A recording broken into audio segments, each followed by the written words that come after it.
Again, Merry Christmas to everyone. Thank you. I recently heard a funny little story of a mother who complained one day to her own mother that it was getting harder and harder to get her teenage sons and daughters to write a thank you note for the gifts that they receive at Christmas. The grandmother told her daughter not to worry about it.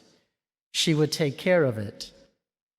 Well, Christmas arrived, and all the teens didn't just write a note, but they stopped by their grandmother's house within a week of Christmas to say thank you.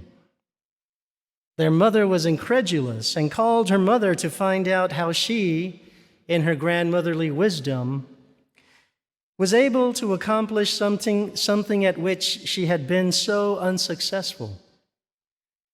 "It was easy, dear," said the grandmother. I sent each of them a card with a nice big check, but I didn't bother signing any of the checks."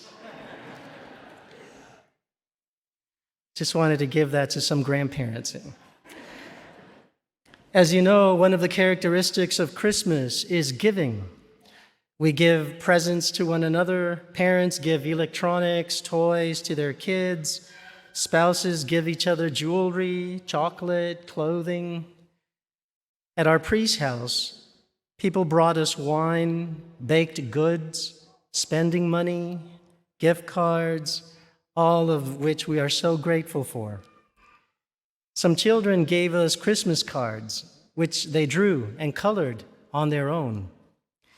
And reflecting on why giving has become such a normal thing to do during Christmas, I realized that experiencing the unconditional, no strings attached gratuitousness of receiving gifts is linked to the ultimate gift of redemption and salvation we received from the greatest gift given to us by the Father, which is Jesus himself, born for us at that first Christmas. Even the three wise men from foreign lands, sensing that something divine had occurred at the birth of Jesus, felt compelled to bring gifts.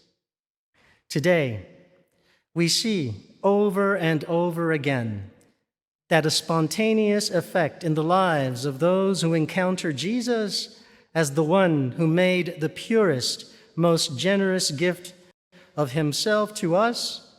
The response, the effect is that those persons reciprocate that giving of themselves, both to God and to others. And notice there is a pattern that in giving, there is receiving and there is gratitude. At Christmas, we recognize that this gift, which is Jesus himself, who is the Son of God, entered our reality. He made himself one with our human condition. And so we can also reflect the oneness rooted in Jesus and modeled by Jesus that Christmas prompts us to live with one another. I'd like to share with you how I came to realize in my personal experience in my own life, how I came to realize this in my own life. About 25 years ago, I was living in the country of Colombia. I'm originally from San Antonio, and through my religious community, I was assigned to Colombia, and I was teaching university classes. A Colombian student asked me what I would do if I came face to face with a homeless person. I intentionally gave him the worst possible answer. I said, I would pray for him. You see, in that moment, I knew there was no time to explain everything that I meant by saying that, and that I would forever remain in his mind a shallow American. But I couldn't give him the answer he was looking for. Faith, for me, at that time, had become a continuous dialogue, an intimate life with God that not even my own sinfulness could shake. With this faith, I had learned not to see everything through the eyes and criteria of this world. I had become convinced, and still am, that the only or the most valid vision of reality is the mystical. I know it's a big word, but the mystical begins with the daily realities of life, which in their unfolding open up to the divine, and from there, from God's eyes, one lives the unfolding of our life. And so daily routines, such as cooking, cleaning, conversing, working, can all be within the gaze of God in a heart that is in prayer.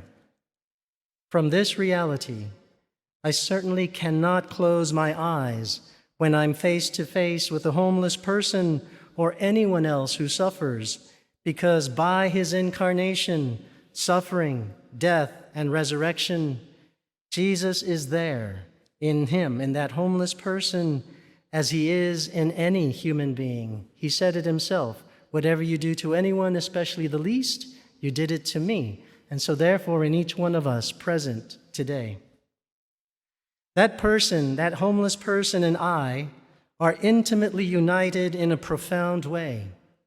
I suffer in him, being cold, rejection, violence, poverty, and marginalization. I suffer in my powerlessness before his suffering.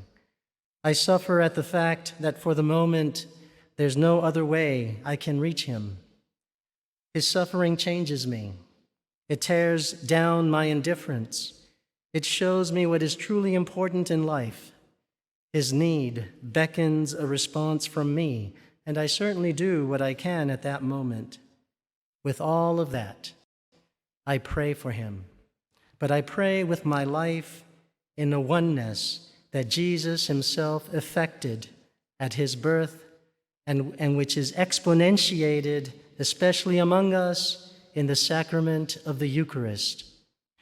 And so, as we continue to pray during this Christmas Mass, let us do so with our lives, pray with our lives for all those who suffer war and loss, tragedy and illness, homelessness and poverty, natural disasters and victims of violence.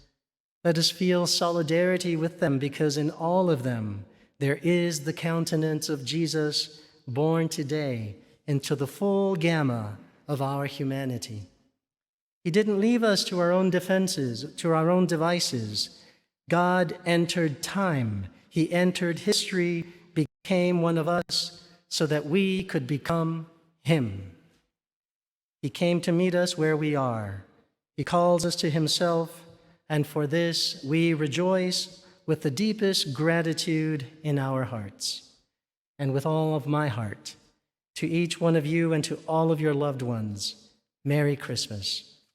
Saint Anthony of Padua, pray for us.